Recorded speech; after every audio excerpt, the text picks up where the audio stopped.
Rolling with the flow. Welcome to Twitchell Brook Farm. Recently we did a video choking on chokes, and you may have noticed some parts flying out of the old Mossberg semi-auto while I was out at the range. And what that is one of the buffers. There's two plastic buffers in most Mossberg guns that take a beating. And one is right here. You can see that it's a little bit nasty. It's supposed to look like this. And so what I thought I'd do is I got a couple of parts, and we're going to replace this today. I'll just show you just how easy it is to do some of this work yourself. First thing you got to do is get the barrel off. There we go.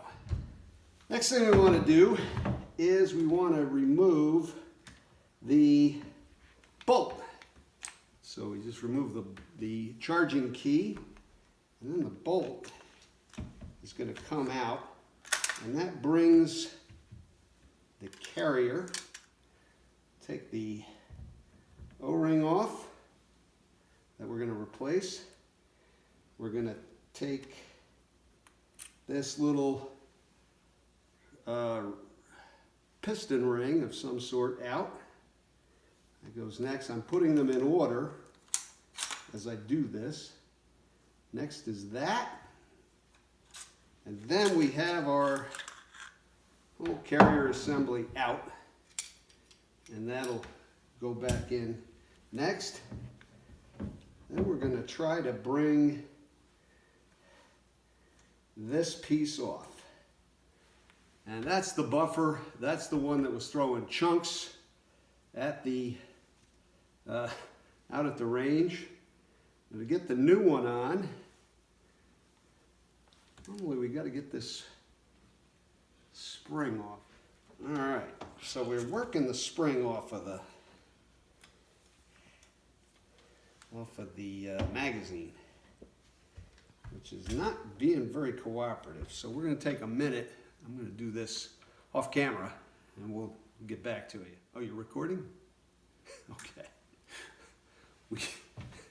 We got the spring off, and this is a good opportunity to clean up some of the gunk that's on the magazine, some of the gun gunk. Builds up there. Just going to give that a clean. A little cleaning. Don't want to be too crazy about it.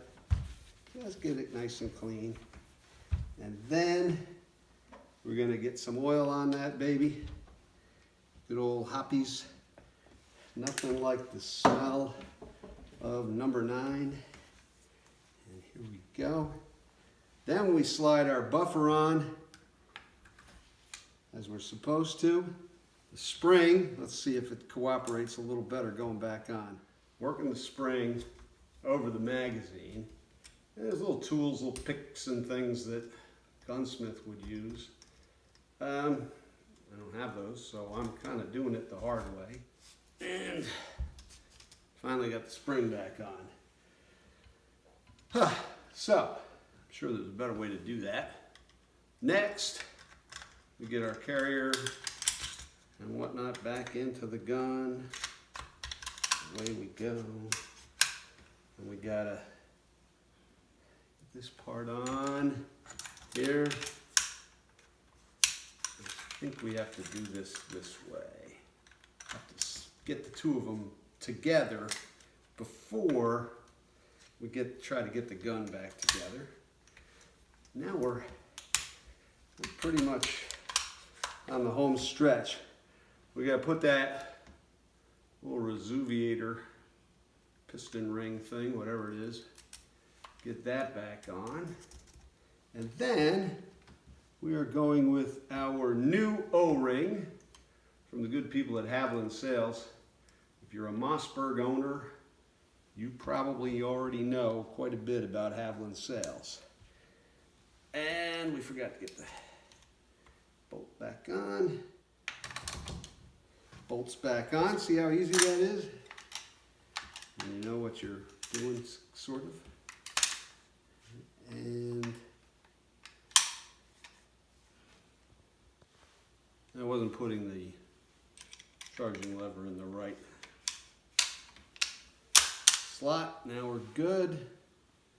Now we are going to put our very sometimes argumentative, but I want to get that O-ring down a little bit more. We just slide them down. They will be moved to where they belong. They will be moved up the magazine tube quite a bit. Putting the barrel on. With this gun, as I recall, I need to, yeah, you gotta open the,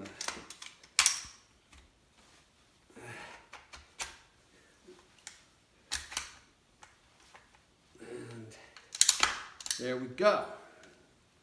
Last bit of the reassembly is put the fore end on, our front furniture, and magazine cap. That is the cap to the Hoppies.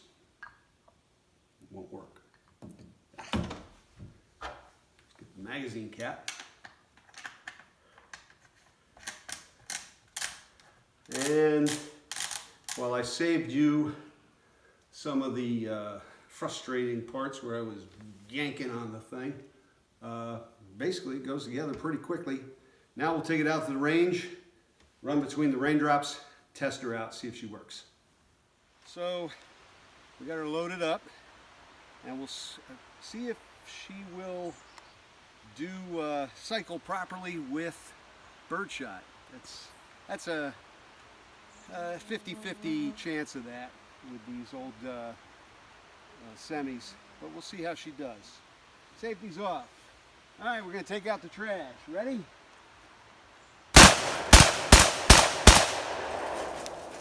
All right, she cycled just fine. All right, that was so much fun. We're gonna do a few more and take our time this time. See how we do. Let's work with the frying pan over on the left. How about the plate next to it? And the next frying pan. And let's do the little yellow square in between. I think we got it.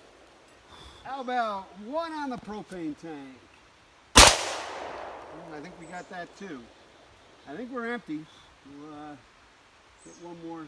Yeah, we're gone. Well, that was great. Let's go have a beer. Okay, the old Mossberg's locked up. Good fun.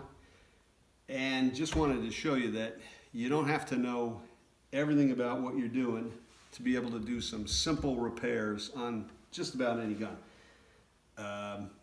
Now we're ready for a beer.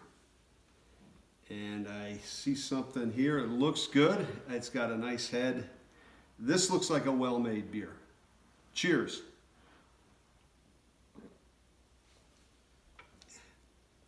I have no idea what this is.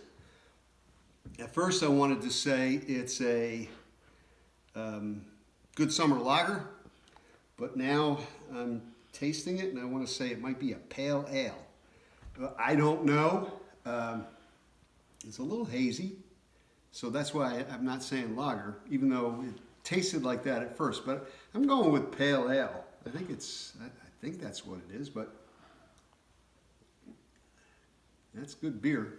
Let's see what we got here.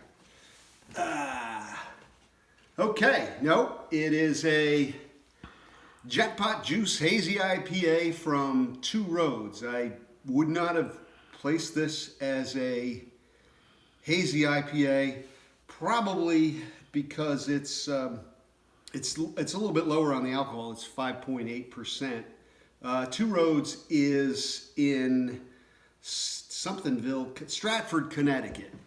And they do a lot of contract brewing for some pretty good stuff out there. And their own beer has got a good reputation, and I can tell you right now, tastes good. So we'll see you again soon here by the Androscoggin River, Twitchell Brook Farm in western Maine, rolling with the flow.